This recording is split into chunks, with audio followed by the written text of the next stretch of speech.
Hello, everybody. What up? What up? What up? What's happening? My name is Tim Daniel. His name is Ben Brown, and his name is Joe Farsing here for the second straight week. And welcome to the season finale edition of Late Night Reds, brought to you by the Riverfront. And this week's episode, as always, is brought to you by our wonderful friends at SeatGeek. Say, Joe, no one wants to watch the shitty Bengals right now play, but say they want to go to a UC football game when Oh, they play hey, somebody. what? And Huh? they're like, man, I really need UC football tickets. What should they do? They need to download the SeatGeek app, and on their first purchase, use promo code Riverfront, one word, for $20 off your first order. There you go. I mean, I don't know why you'd want to watch UC football. I mean, Hey. they can't even beat BYU, right? You know, Hey. but Dante Corleone, 2 words. he's pretty He's a damn stud. good. He's a Yeah, stud. he's really good. I like him. But with that being said, so we're gonna go ahead. I'm very excited for this week's episode. And boys, obviously, the season did not end the way we wanted to. And I was just trying to think of like a great theme we could do today. And I feel like I maybe could not put in the words how I felt about today, but you know who I thought could? Boys to Men.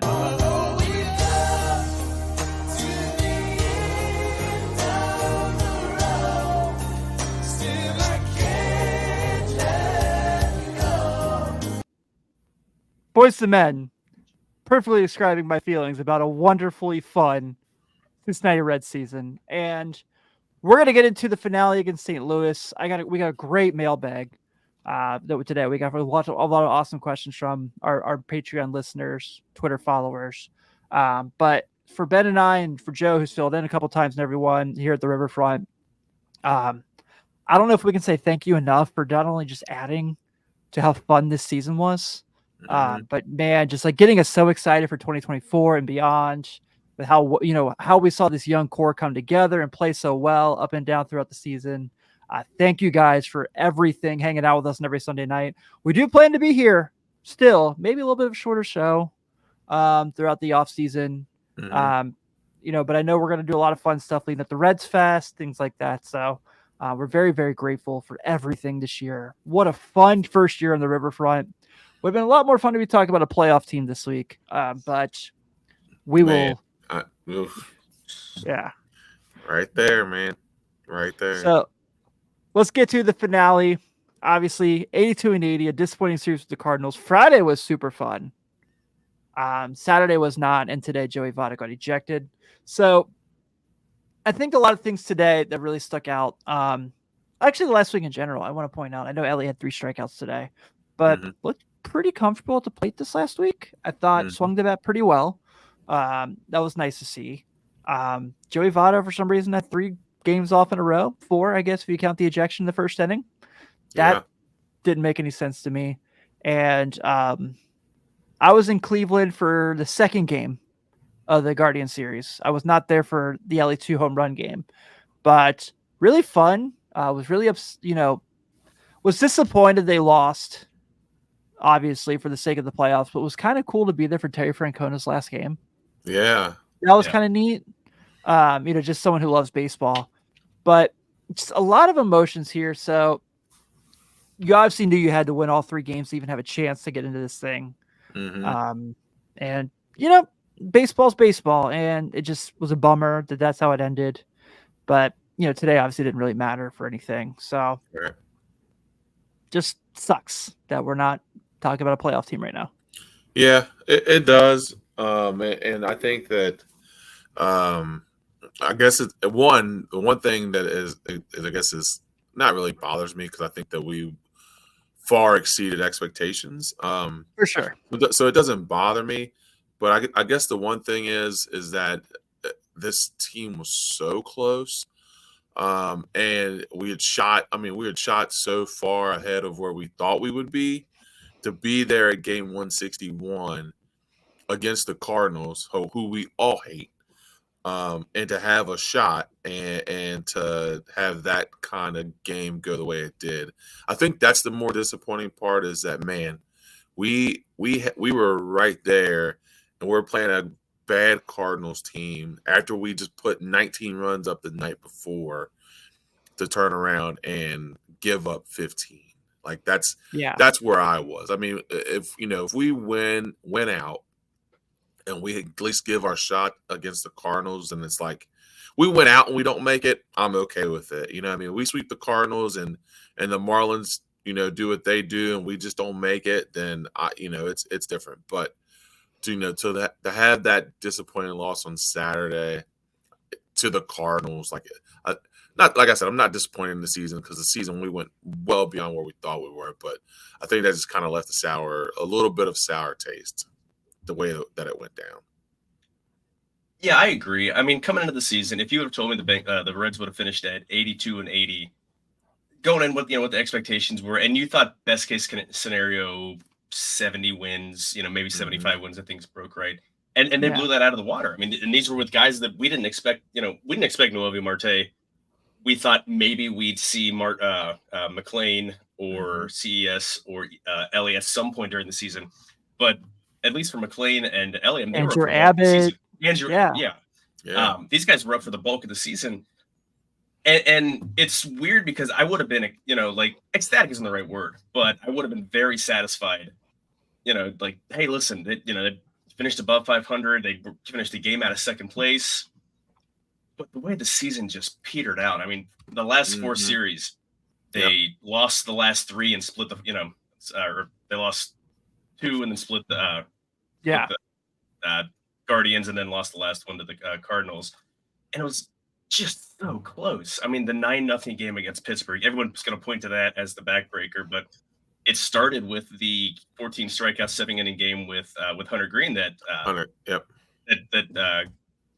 Diaz blew. And unfortunately, because he was used so much, Diaz was just ordinary down the last 2 months. Right. He's a better pitcher than he pitched. He's somewhere in between. He wasn't as good as he was in the first half, nor is he as bad as he was in the second half. It's just bizarrely just bittersweet, I guess is probably the right word. Yeah. Because again, yesterday in like the absolute must-win game, I mean, they went out and absolutely just boat raced them on Friday. And you're thinking okay, that's not going to happen again on Saturday, but you look at the lineup the Cardinals are rolling out, a lot of who the hell are these guys? Yeah. And then their starter goes out and throws 12 balls to start the game and is out. And they're bringing in a reliever. Cruz wasn't ready, obviously, and he struggled. They make it a game, and it's 11-6, bases loaded. Ty Steve, unfortunately, did what Ty Steve has been doing all season long, and killing rallies by just hitting a little piddly dribbler, leave the bases loaded. And then they bring in Diaz, and Diaz I guess it started with Jabot. He had two outs, and one of them was a little dribbler that was an hit by, I think it was Newbar. Hit a little dribbler down third base line that on a check swing, he didn't expect to hit it. And then the dam broke open. Diaz faces three batters, doesn't get them out. And that was game ended. I mean, that was, it's just, that's how the season ends. And today, at least we get to see our boy Votto, play the last game, except Shane Livensberger. Is that how you say his last name? Decided to. We'll go with that. Yeah. He doesn't deserve a proper pronunciation of his name. Correct. Decided that he needs to throw him out because he's arguing balls and strikes. Oh, by the way, Votto was right because the pitch was about 6 inches off the corner, and tossed him in his very likely last game as a Red. I don't know, what the future holds for him to play, to keep playing in general, but that's probably his last appearance as a Red, and he gets tossed in the second inning. Yeah. Yeah, it was a bummer. Just a disappointing series. And especially we got the thing in the Patreon group today where someone shared the video of the Diamondbacks playing the last out of yesterday's game so they can clinch the playoff spot. That was bummer. That was such a bummer. I remember in 2012, so they clinched on the Saturday against the Dodgers, but the Friday before, I remember sitting in the concourse at Great America. Well, standing in the concourse at Great America, watching the big TV there in the main entrance when the Cardinals lost to somebody on a walk-off, and we were like, oh my god, we win tonight, we clinch, and someone did that to us, and that sucked. But let's kind of look overall. Let's look at big picture here because I want to kind of get to talk about this with you guys. So just looking back on the season, we talked about it. 82 and 80, third place in the Central. Like Joe said, a game out of second place. Eliminated from the playoffs in game 161. The minus 38 run differential was obviously eye-opening, but I think a lot of that was obviously all the young starting pitching kind of hitting a wall. Obviously, there's the whole didn't make a move at the trade deadline thing, which we've talked about a million times. First place in the National League Central at the All-Star break. The young core showing us the glimpse of the future, but also a lot of questions about what this future looks like. So 2023 is obviously going to be something where we all love this team. We all loved watching them on a day-to-day basis. All the young dudes. I mean, we could just sit here for an hour and just name all the young dudes.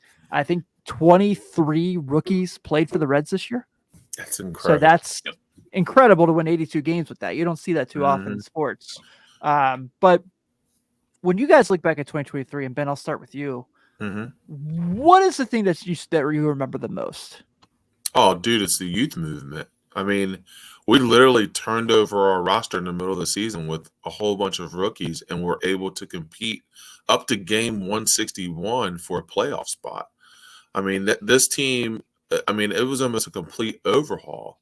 I mean, we had guys, between Ellie and McLean and Andrew Abbott and Steer and Novo Marte every guy I'm naming played significant time and at bats, and that's pretty much a roster turnover during your season.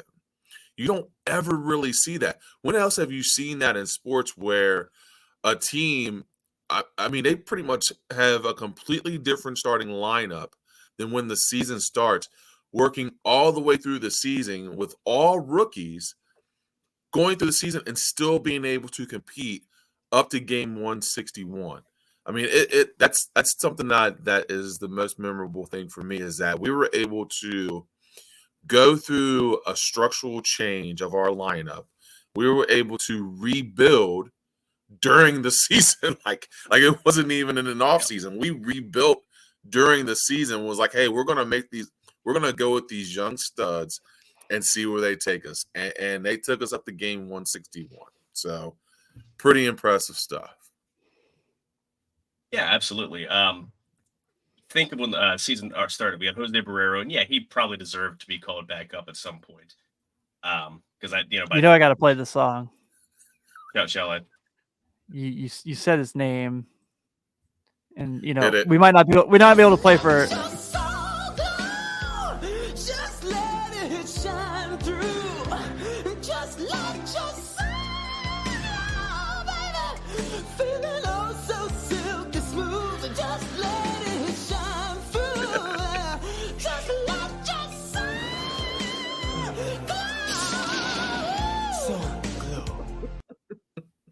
You said his name, so I had to, Joe. I'm sorry.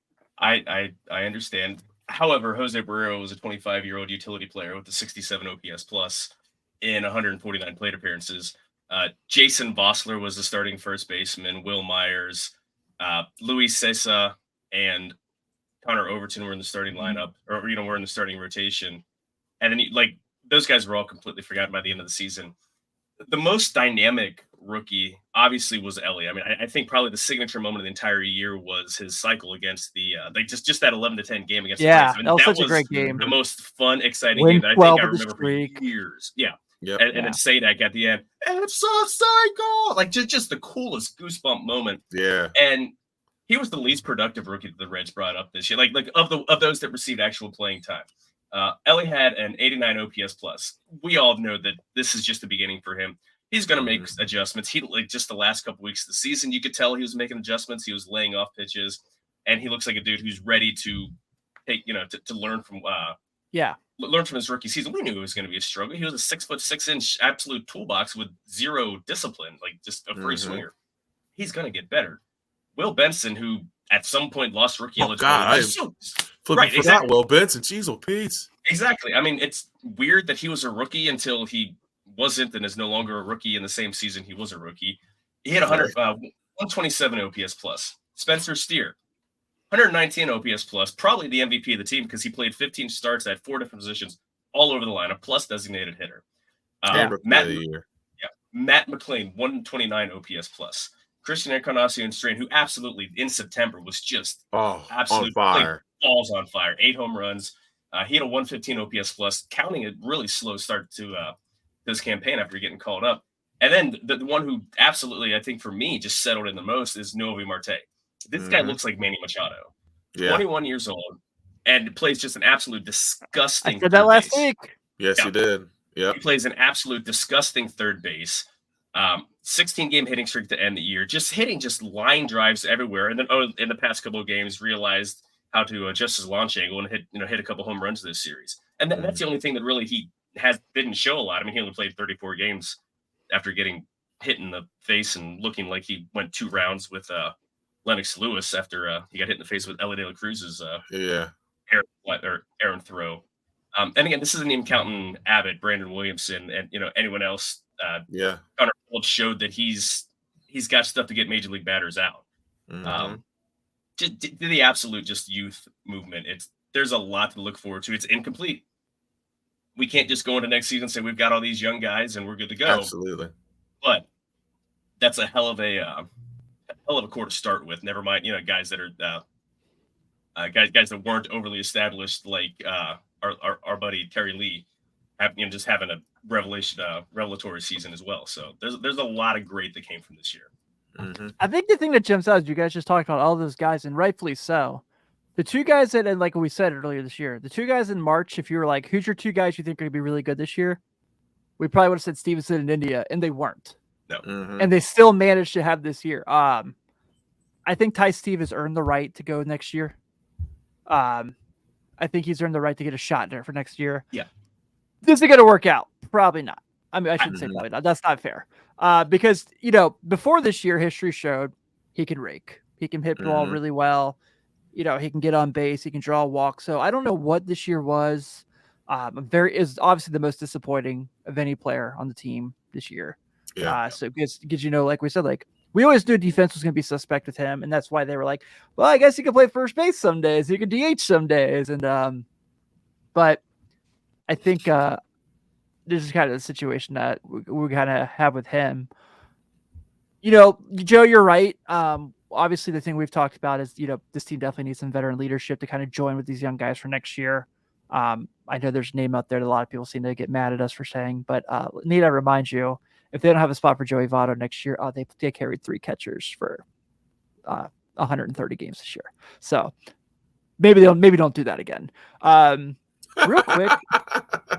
And I think, like you said, so Hunter had showed this. Hunter in that 14 strikeout game was unbelievable. Obviously didn't go their way. A fully consistent Hunter Green, we've seen what he is. We talked about this last week, right? Like second half is when he kind of finds his stride. And I still believe in him very, very much. I think Andrew Abbott, as he gets stretched out and learns more about it, is just going to be unbelievable. I think that's your 1-2 for the future, right? I think we kind of all have that feeling. And that's a pretty awesome 1-2. Great if you go get another veteran starter who can throw some innings as well. That doesn't hurt. I think it was just really fun. And I think now we're at this point where the big question is probably where does Edwin Arroyo fit in the big league plans? Because I can't imagine they're trading him unless it's just something where it's like unbelievable.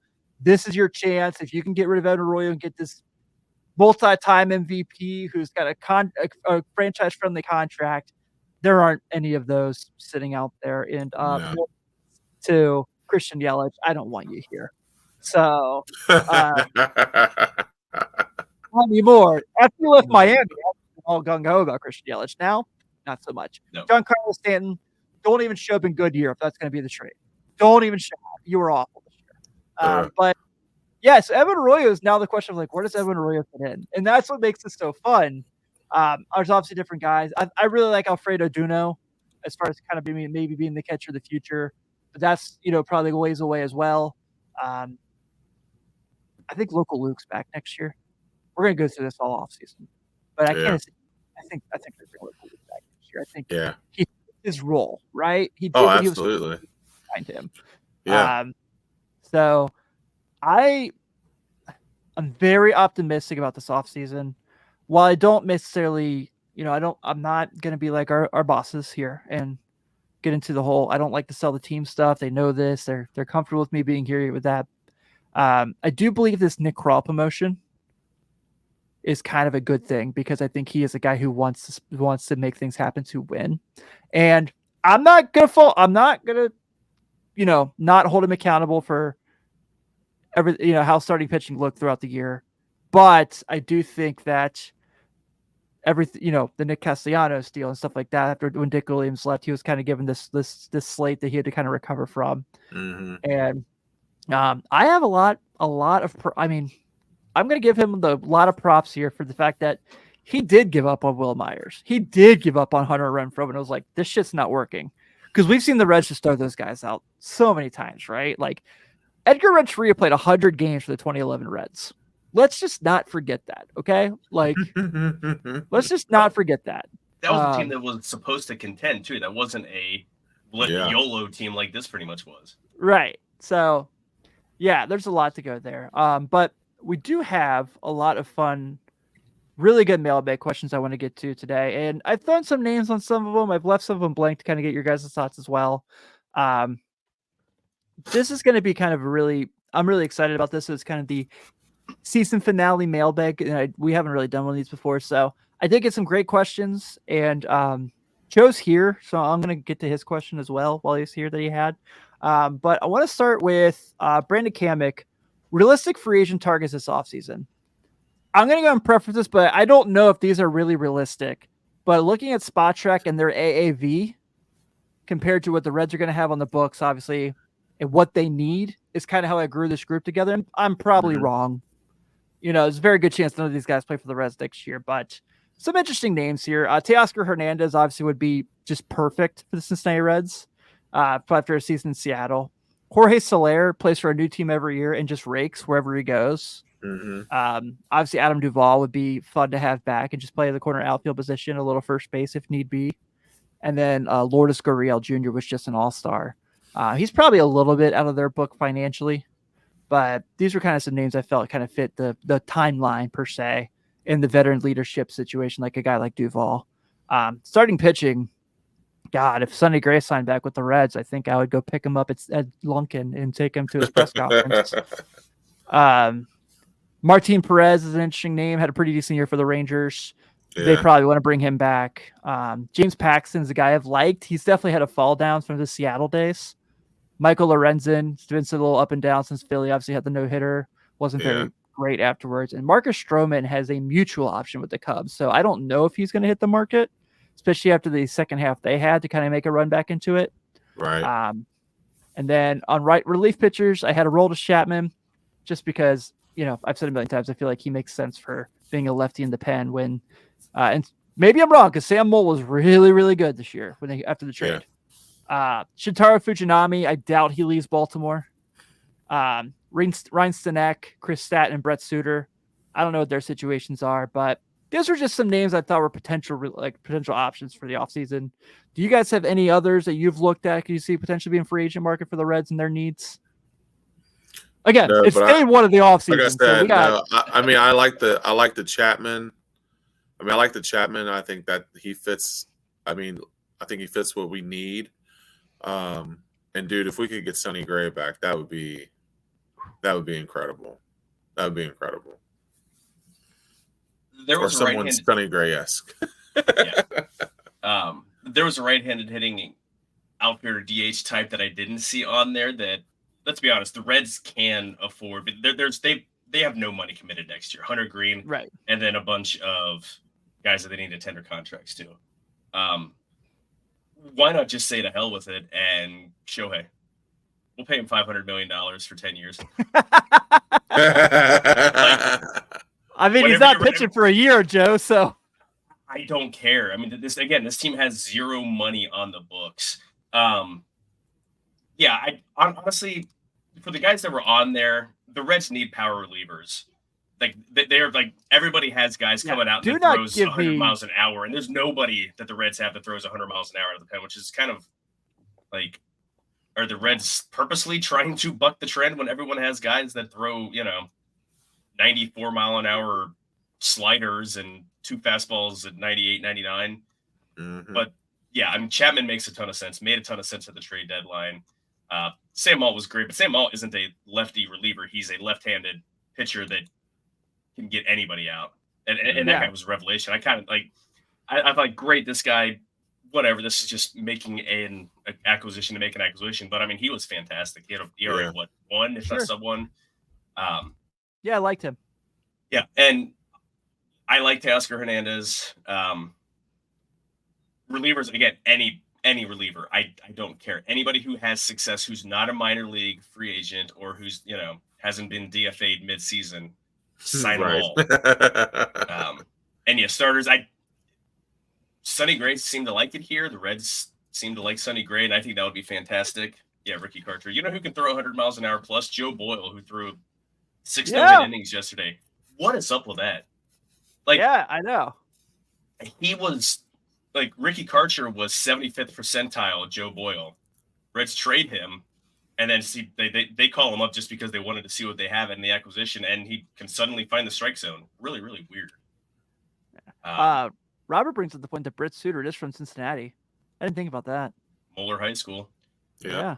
It's I don't just bring in major league relievers. I don't care. Names don't matter. I prefer them to have power arms. I don't like pitch to contact guys because this isn't 1987. You need to be able to strike guys out, and the Reds don't have. Yeah, I mean, the only guy that the Reds have that's a true strikeout reliever is Lucas Sims, and he walks a batter to everybody that he strikes out. Fernando Cruz, notwithstanding, I love that dude for being an older, but 33 years old now, and I think he was technically a rookie all season. But hot take. Fernando Cruz story is better than the movie The Rookie. Yeah, for sure. Yeah. And less schmaltzy and stupid things with like fake radar guns that go out that didn't actually happen.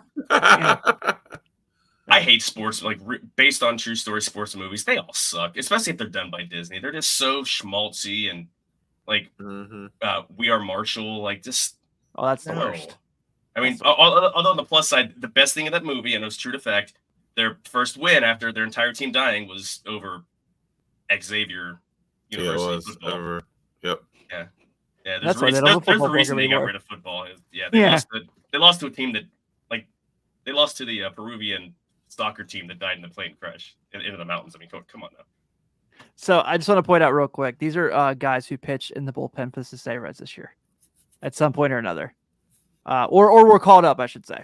Yeah. Eduardo Salazar, Randy Wynn, Tony Santillan, Daniel Duarte, Joe Kunal, Jake Wong, Alec Mills, Casey Legamina, Kevin Herget, Reaver San Martin, Alan Busnevich, Luis Sessa, Michael Mario, Brett Kennedy, Ricky Karcher, Silvino Bracho, Chasen Shreve. And this team won 82 games. And people want to fire David Bell. I don't like this.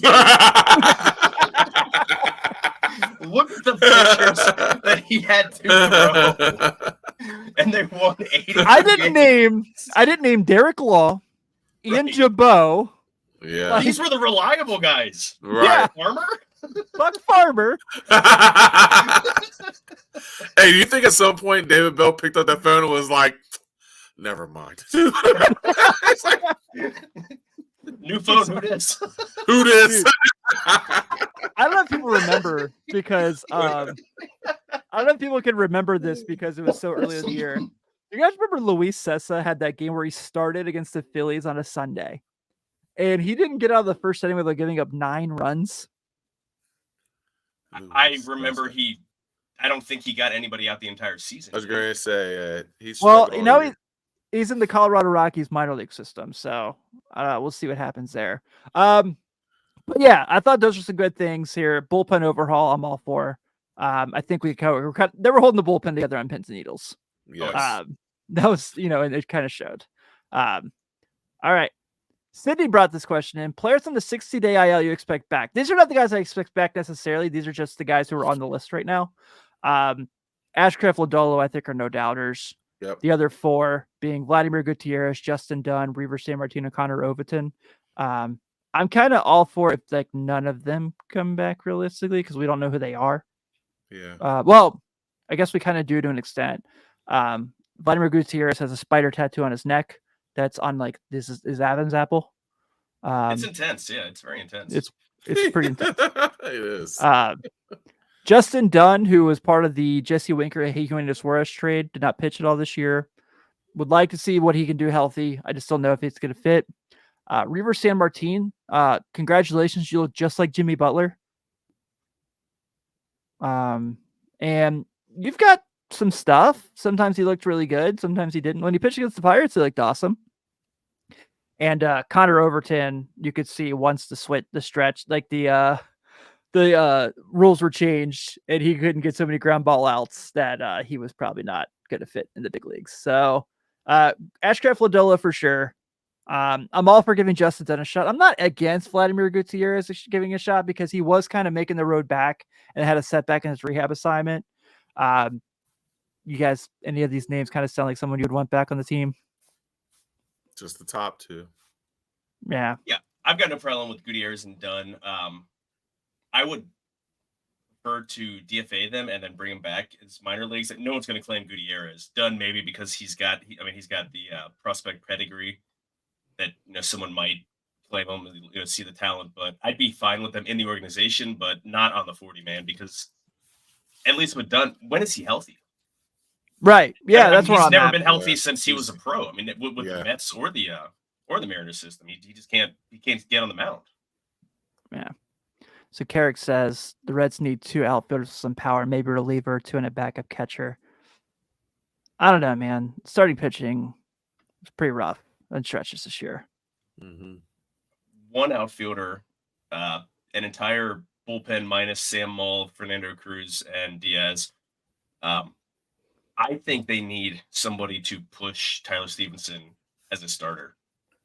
Yeah. I'm not saying go out and sign, bring in an established starter, but somebody who can push for starting reps. And if it pushes Ty Steve to hit better, awesome. If it pushes him out of the starting role, fine. I like local Luke, and for a true backup, Luke Maley is a great backup catcher. Yeah, I want someone who's got a higher ceiling that can actually start 81 games if Ty Stevenson is as awful hitting, because he's a terrible defensive player. Like that was my biggest. He's the bigger catcher, and that makes it hard to frame pitches, but his defense regressed. And if you're not going to hit the ball, and he had like a couple of 2-week stretches, Mitch Garver would be great. Yeah, that's a good name, Sydney. Absolutely. I'm looking at his name right now. I've got MLB trade rumors pulled up with DH options, and Mitch Garver's name came up. Or hell, trade for Cal Raleigh. I mean, the Reds and Mariners sure as hell know how to make deals. I was gonna say, I think they got each other on speed dial. Yeah, exactly. They're both number one as their in case of emergency numbers. Yeah, I think they're literally the emergency contacts on their phones. Oh yeah, but if they want to throw Julio Rodriguez in the trade too, like that's fine. I mean, I'd be okay with that. I mean, the Reds have a need for right-handed hitting outfielders, so it would work okay. So Carrick says Greed, Lodolo, Ashcraft, Abbott, Williamson, and Abbott. Abbott listed twice. Unless you're going after a stud, I would rather just roll with them. Nope, Green, absolutely not. Yeah, I love Green. Love him. I just want to see 10 starts in a row where it's like at the worst hit game he has is 5 innings with 3 runs. That's like your worst of the 10. Like Lodolo, don't know how many games he's going to pitch. I love Ashcraft as a ground ball guy. Love Andrew Abbott.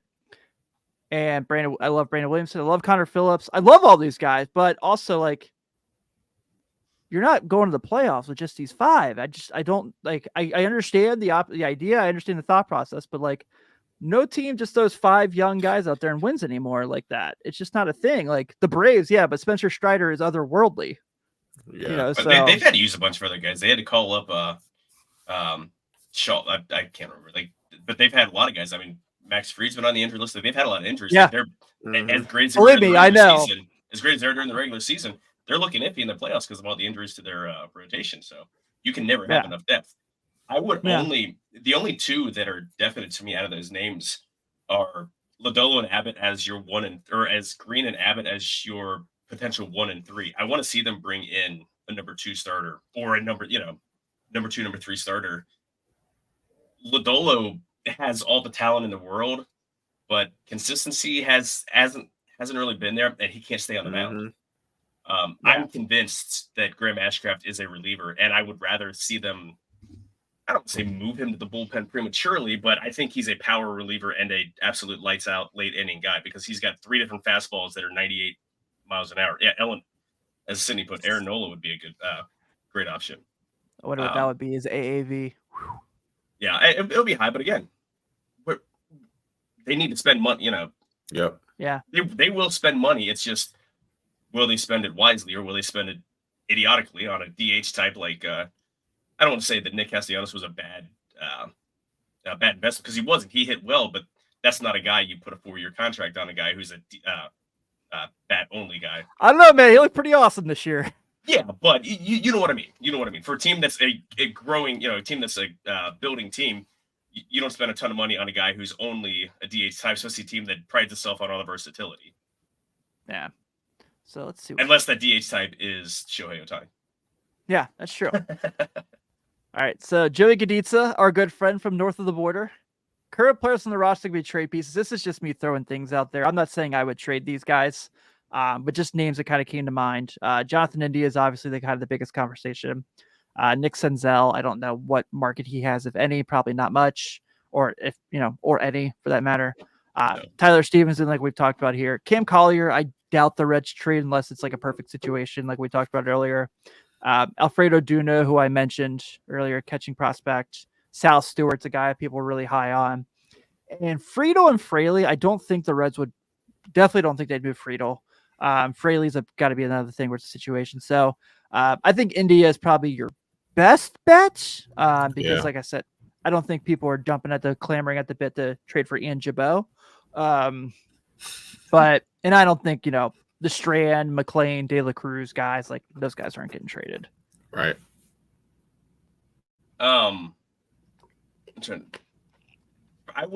Fraley would be a guy that I would definitely be willing to move because the Reds have left-handed platoon bats. Yeah. Friedel, absolutely not. Friedel as a left-handed hitter is one of the best hitters in the entire league. Yeah. Being left-handed pitching. Team Terry. It's funny. Yeah, I put on our Slack channel yesterday. The Reds actually hit left-handers. The Reds left-handers hit left-handed pitching better than the Reds right-handers, and it's basically primarily due to TJ because good TJ. They don't let a lot of the other left-handers hit, but he's absolutely going nowhere.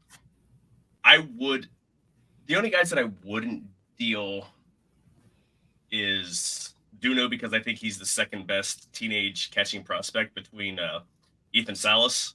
Yeah, that dude's for going to be an 18-year-old man. That guy's going to be 18 years old in the majors. That guy's a freak. But I've got Duno's page pulled up here, and as a 17-year-old, and he's played the rookie league in the Dominican Rookie League, 152 at bats. He had only three more strikeouts than walks. 303 batting average, 451 on base, 493 slugging. This is a 17-year-old. This guy has an absolute. I don't know what his defense looks like, but he's a dude. He is. Yeah. I think he's further down because he's in the rookie league, so he doesn't have all the pub as Collier. I think Sal Stewart's actually going to be a better hitter than Collier, but I think Duno's the best prospect of any of those guys, and they better not give him up unless you get a catcher for him because they have no catching anywhere else that's projectable to be anything more than a backup. Yeah. City said Jose Barrero for trade bait. I think Jose Barrero could probably get a reliever. But then you're getting scrap heap relievers that they have. Yeah. If you're going to get a reliever, sign a legit one or trade for a legit one. Shreve, okay? Right. We had him and we let him go. Yeah. All right. We're just going to go ahead there. And then Carrick says Reds don't need to trade prospects. They have money. I agree. These were just names. I was asked a question, so I put in a group and put a list together. The only thing that I get trading instead of signing because you're getting a guy who's there's a lot of uncertainty when you're signing a guy to a free agent contract. You're signing him to a longer deal and you're hoping. If you're trading for a guy who's kind of a little more, you're suing at someone a little more established in their contract, probably not. Yeah. I don't know. Again, yes, signing is better than giving up good players, but just bring good players in. I don't care how. Yeah. Right. Robert S. Where does Louder fit next season? September call up. I mentioned this a couple weeks ago, and I'm not 1,000% if this is really true, but I've heard some rumblings from people that they did put him in Dayton this year to kind of develop, not necessarily pitch for the Dragons. and there's conversations about him potentially being pitching for Chattanooga next year. Yeah, they talked about him being a fast mover, and I wouldn't be surprised if he were in the conversation. But that's not a guy you count on. That's not a guy you want to be in your rotation next year, because that means that somebody there are injuries or guys have been terrible. Yeah. I'm stoked to see Chase Petty next year and see what he looks like when he's pitching. Because I feel like I have a feeling, I could be wrong here. Like I said, like I look at who the prospects are, I look at what they're doing, but I don't look at where they are compared to like this guy. It sounds like Chase Petty is moving on the track to where he could be pitching at some point next year for the Bats. And I'm really excited to see how he looks there, because I think he's a top pitching prospect, but Louder probably now. But I'm pretty high on Chase Petty. Yeah, I think Petty is lucked. I mean, he's got a chance to pitch in the majors next year, I really think. I mean, he finished in Double-A, pitched really well in very, very, very, very, very limited innings, but pitched really well. I would assume that he'd be up in Louisville by mid-season. Yeah. If not earlier. I mean, hell, Abbott was in Double-A, and no one expected him to be up in Triple-A by May, or however quickly he got called up. Yeah, I love Louder, and City brings up Ty Floyd here, and I'm not necessarily going to say I'm more excited about Ty Floyd than Rhett Louder, because I think Louder's great, but I'm definitely more curious about Ty Floyd, because he was obviously on a College World Series winning team in LSU. Was their third starter, and was their fourth first round pick on that team, like between obviously the top two picks in Skeens and names escaping me right now. Cruz. Dylan Cruz. Yeah, Dylan Cruz. But yeah, Ty Floyd's a guy I'm really excited about as well. All right, so next question we have here is from good friend Rex Scott. Which of the young players on the Reds are best suited to play multiple positions in the field, and how do your answers affect the positions we should target in free agency or trades? I think Spencer Steer's the obvious answer there, right? Yeah. I don't think Ellie's gonna. I don't know, unless they're like in a bind. I don't know if Ellie's gonna go back to playing third base. It all kind of depends on India, whatever happens with him. Right. But if Jonathan India is in fact not here, like many of us feel that's the case for next season, because I don't think Jonathan India is going to be interested in being a full-time DH, which is probably his best situation in Cincinnati. But does that make sense? I don't see a situation where not a good player. Right, where it's McLean and it's McLean and Ellie in the middle of the infield. But yeah, Steer, we talked about, the reason a lot of people kind of feel like he's the MVP of the team is this is a guy who played first base. He played second base on a whim, was like, it's my best position. He played left field this year. He did DH, and played really well at all positions. And I wasn't the best left fielder. I shouldn't say he played really well there, but didn't hurt the team too much in left field by any means. So Steer, yeah, I don't know if they're going to have another like Nick Senzel situation again, where there's a guy who can play multiple positions. But the difference between obviously Steer and Senzel is Steer can consistently hit. So, Ty Steve, I don't think is going to be a situation where he's all of a sudden going to be, playing first base all the time again. Right. So, yeah. Anyone disagree? Anyone other than Steer you guys could even think of? No, they've got a lot of guys that can play multiple positions, but I don't think guys that will. I have no interest in Ellie De La Cruz playing in the outfield. No interest. Yeah, Steer is definitely your Swiss Army knife. I mean, he can pretty much do it all and does it all he's showed that he can play multiple positions and be effective. Yeah. Marte can play third base and short. Ellie can play third and short. McLean can play second and short. But outside of, just shifting over one spot in the infield, I don't think anyone else is going to be the Ben Zobrist, right? Type, Jack Ryan Friel, yeah. Oh, Ryan Friel and Farney, how we miss thee.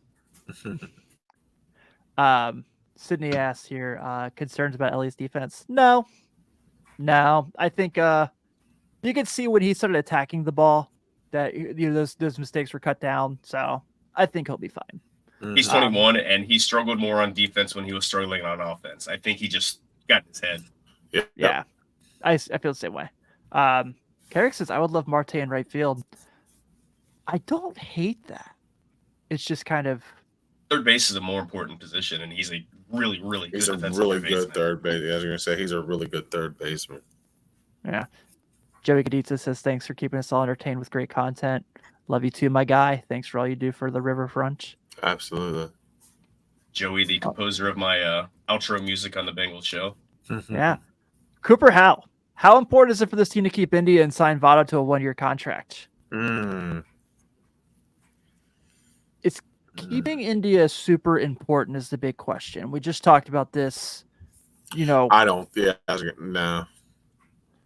No. I just don't see. I just don't see there's a place for him as far as outside of just being an everyday DH, which I don't think that's what he wants to do.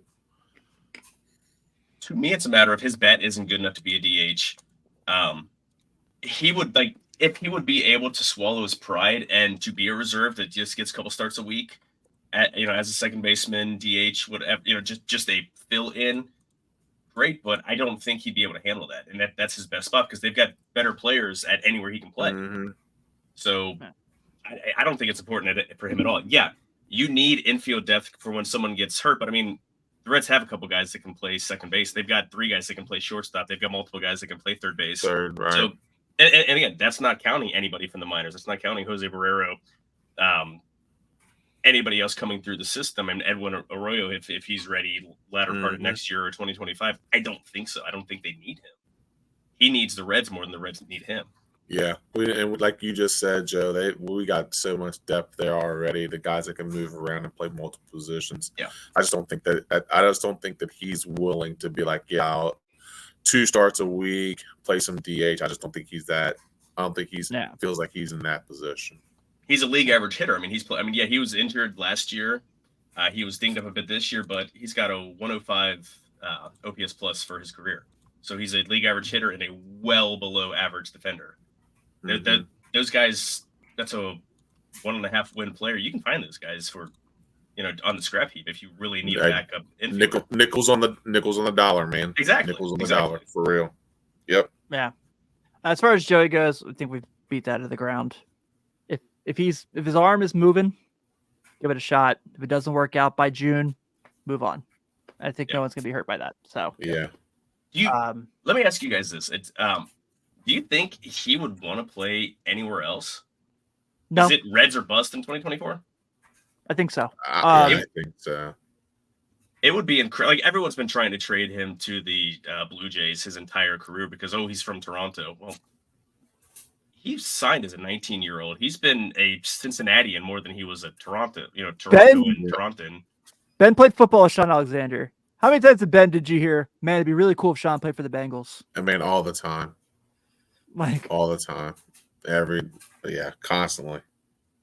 But it's the guy has to want to play there, and I'm sure at some point maybe he would have liked to when he was a kid. Hey, it would be cool to play for the hometown team, but correct. He's 40. Weird. Yeah, he's 40 years old. Like he's a man. I've been here. Yeah, he's a man now. He's a man. He's 40. He's a man. He's 40. He's 40-year-old Nick Gundy clip. Right. Yes, I agree with you, Joe. Like I just don't think that there's any place else he wants to be. Like I really don't. I mean, and on top of this too, I think he thoroughly enjoys the young people on this team. He made that point many times. Yeah. Many times. I don't think there's anywhere else he wants to be. He wants to be a part. If the Reds, make a World Series run, he wants to be a part of it next year. Yeah. And it's not our call.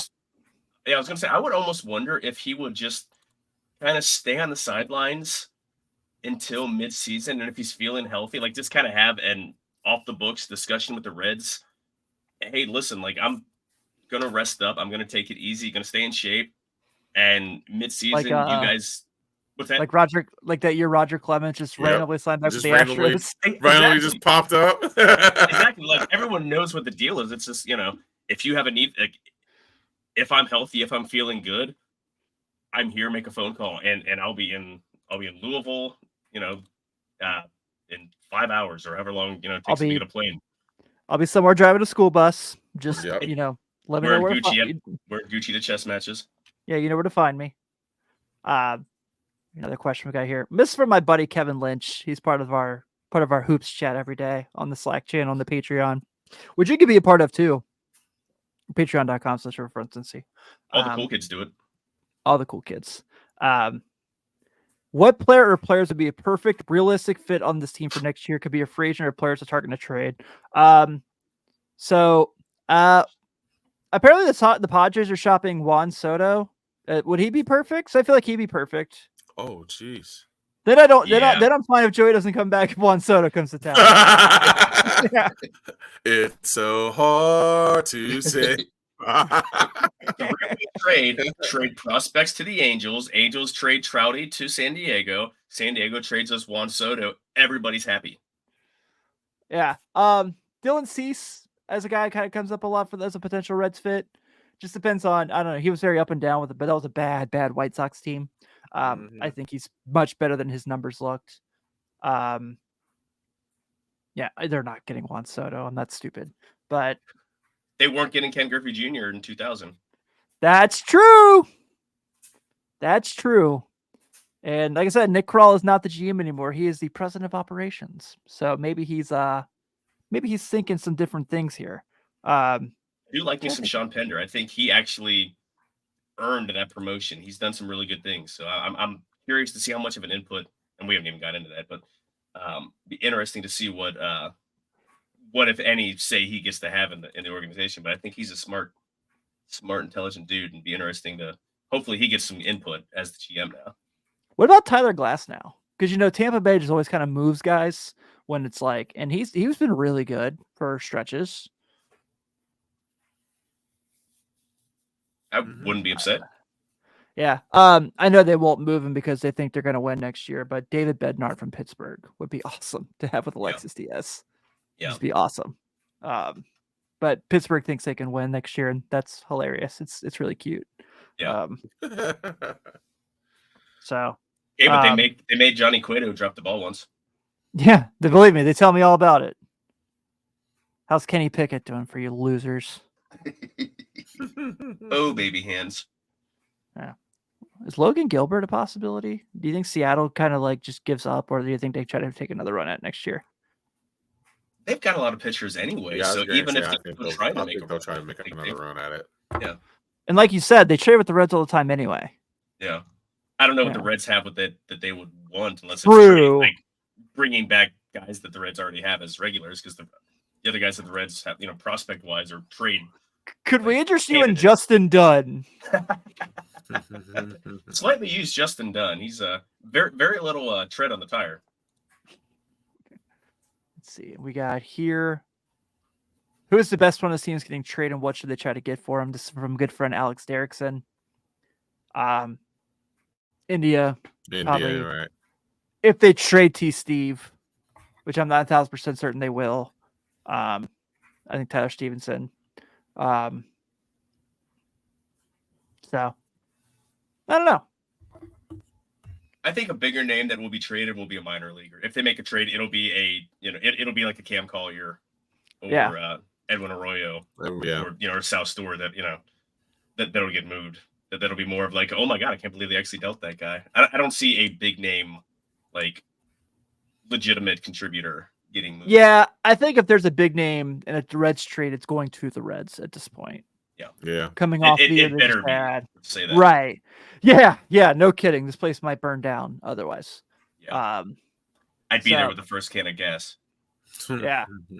So I got two more. I only have one more slide, but there was one I got on Twitter from another good friend. But this one was from one of our fearless leaders here at the Riverfront, and Nate Dotson. Taking the easy way out here, what's your projected opening day lineup for 2024? All right. Leading off, Terry Lee. Terry. Put it in reverse, Terry. Put it in reverse. Center fielder Terry Lee. Batting second, playing second base. I'm going to go Manny McLean.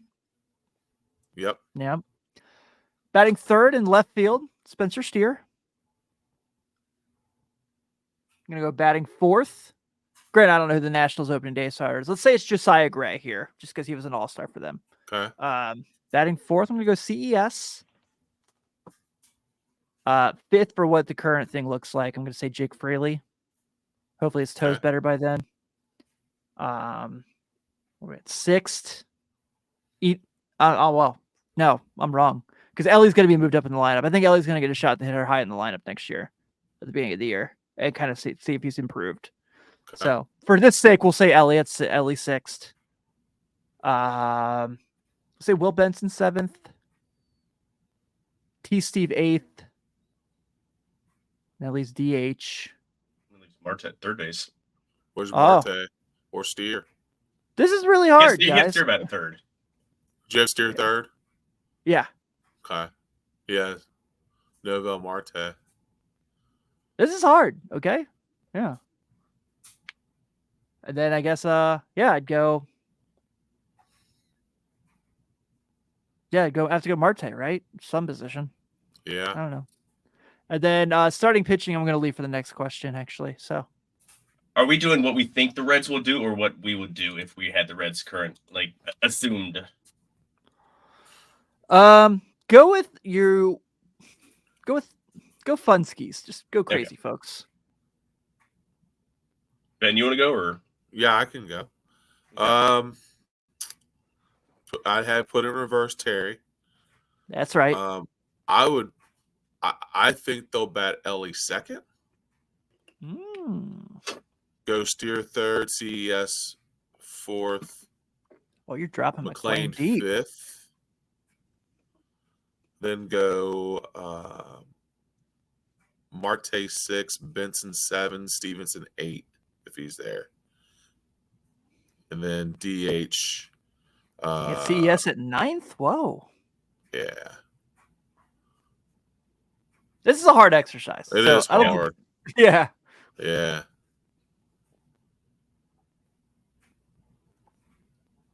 Yeah, something like that. Somewhere to if I was thinking about it. We're all going to be wrong, so let's just throw Right. things out there. Absolutely. I would go Matt McLean first. Love it. I think he's like the that. ideal leadoff hitter. He has more power. He struck out a lot this year. I don't think he's a high strikeout guy. I think he got screwed by a lot of calls that were at his nipples that were at everyone else's belt line because Yeah. he's about the size of a hobbit. He's listed at 5'10". There is no way on God's green earth he's 5'10". When you saw him standing next to Ellie, there was like a so foot funny. difference between the two. Yeah. Was it the Yankees series? There was a thing where he's standing next to Judge. Yeah. And Judge is legit 6'7". I think Ellie's probably closer to 6'6" than 6'5" that they say he is. So yeah, I would have Matty McLean batting first. Second, so many good hitters. I would put Noelvi Marte. I know you're backing up righties and righty with a righty. Marte, I think, is that hitter. I think he is a top half the lineup hitter. He just hits line drives everywhere. As soon as he figures out, like Ellie, how to put a little bit of loft in his swing, like the ceiling, like his ceiling is uncharted. Third batter, I'm gonna say Ellie. I doubt he's gonna start out that high, but we'll say Ellie. Fourth, we'll do CES. Fifth, probably we'll say Spencer. Sixth, we'll do Rake Freely unless they acquire another outfielder. Seventh, Will the Thrill. 8, Ty Steve, and 9, just kind of as a secondary leadoff hitter, TJ. I think Friedel is absolutely at his ceiling right now, and he's a damn good player, absolute damn fine player. Yeah, but I think agree. I think his more likely spot is someone who's a decent hitter. He's not a 20-20 hitter or 20 home run, 20 bunt hitter. So yeah, I think he's probably a better bottom of the lineup. Like he takes walks, so he's going to turn that lineup over too. So yeah, I like it. Sydney asked where you have Ohtani in the lineup. Batting second. Yeah. Wherever he wants. Robert asks, real question: will Phil have a PowerPoint presentation this offseason? I hope so. Yeah, I hope so. Our complete fearless leader, Chad, said he's going to double down on this comment. So I'm saying he's going to go out and say 150% of all teams are eliminated by opening day. So So John Harris comes in. He chimes in. First off, thanks for hanging out, John. Ellie McLean, Marte, CES, Friedel, Steer, Fraley, Benson, and Maley. They're best behind the plate defensively and play calling. If that's what they have, I don't hate it. But again, we'll see how things shake out. We're not even to winter meetings yet. And then I wanted to make sure I got this one in because this is good friend John Alski, supporter of the show and good dude. That you can follow on Twitter at the Alski. Who should be the 2024 opening day starter? I think most people would say Green, but I think a rested Abbott and a healthy Ashcraft have a very fair argument. Do I think it'll be Hunter Green? Yes. Would I be completely okay if it's Andrew Abbott? Absolutely. So I'm going to say Green, but I'm all for Abbott getting the shot. I'd be interested to see if the Reds go out and make a splash and get a true one and make somebody the opening day starter. Sonny Gray. Yeah, somebody like that. I mean, and nothing against Hunter Green. Love Hunter Green. But like I think you made the point before, Tim, like having somebody there who is a true ace just to set that up, I think I think Hunter Green is getting there, but it's like you said, the consistency. Can he put 7-8 starts together where he is just has dominant commanding stuff and being able to get outs consistently? Yeah, I think the thing that like people are so hard on him, and I get it with the hype and stuff, but he's had 60 big league starts. Yeah.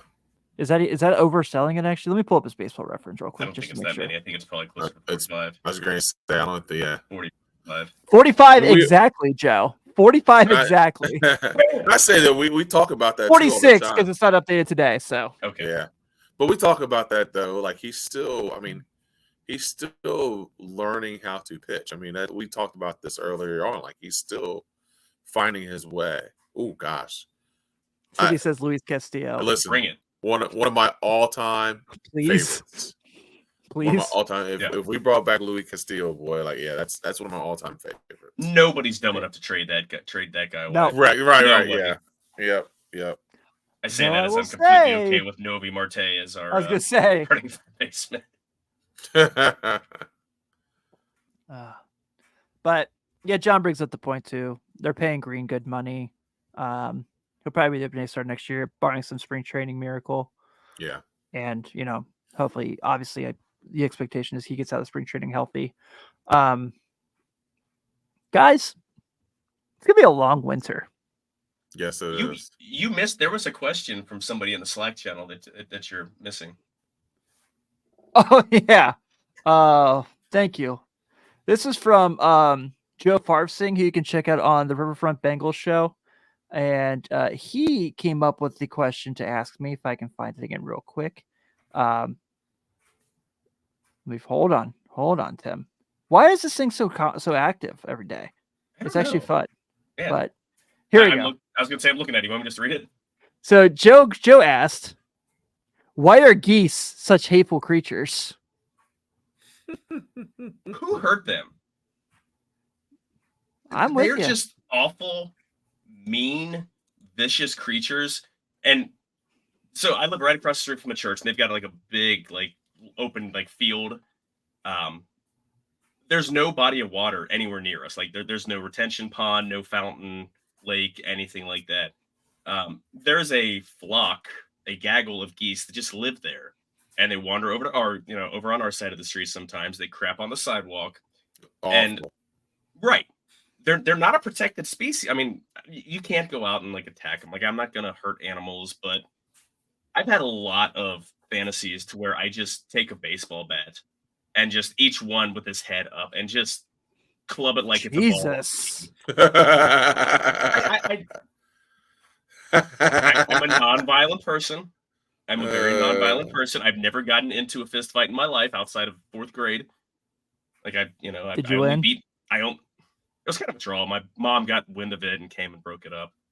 Stenny, I resent that question. Who is Joe Farsing? That is not cool at all. I am a goddamn legend. I only hit my kids when they deserve it. No, I'm just kidding. I don't. Oh my God. My wife would absolutely.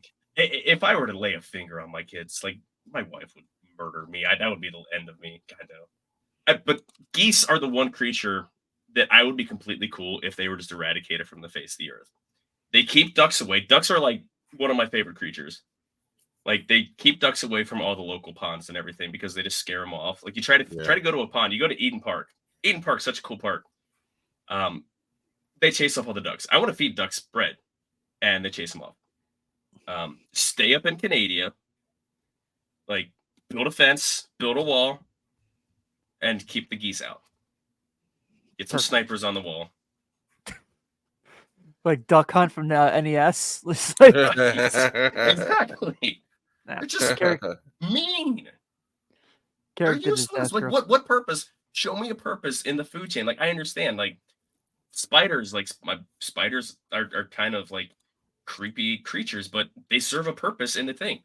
Bees. I'm allergic to bee stings. Like if I get stung, I can die. But I understand they're incredibly important. What does a goose do? It's like geese and mosquitoes. You wipe those two from the planet, and what's the change? I mean, I don't have an argument. You got a point. So.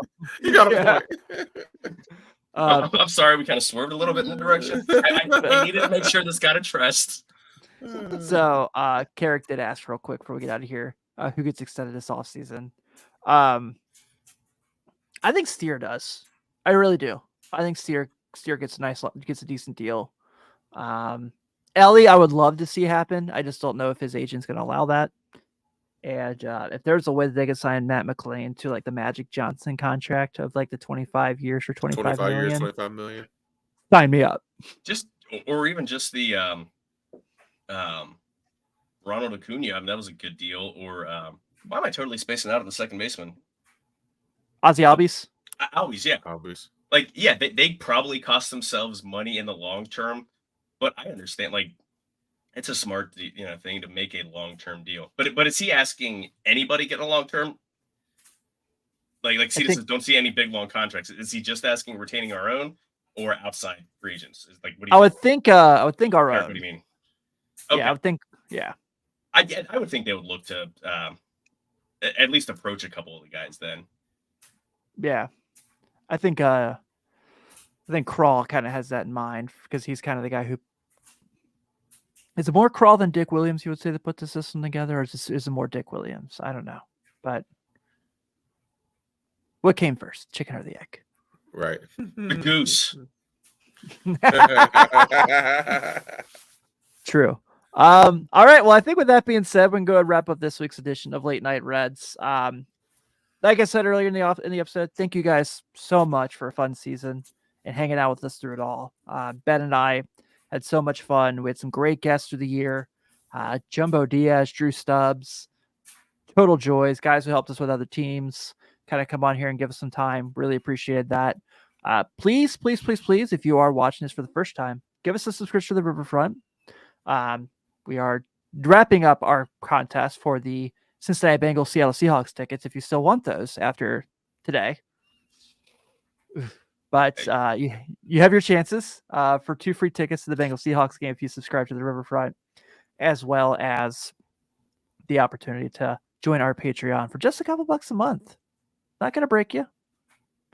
I mean, if it's out of your budget, don't do it. We're not saying that. Right. But, yeah. But we're out your budget, please don't go broke for us. Yeah. How about our next giveaway? Instead of like Bengals tickets, we'll fund someone's Patreon at the Lisa Verto Bonilla level for 6 months. Tell that to Chad and Nate. I'm sure. Yeah, I think Nate would be interested in something different than Bengals tickets. Yeah, probably. But thank you guys again. We'll be here each and every Sunday still. We're still kind of putting a game plan together of what we're going to do. But I'm planning on trying to get a bunch of guests in. So I probably should have done a playoff predictions thing, but we're running along. So thank you guys. Have a good night. And thanks to Boys to Men for the end of the road segment. See you, everybody.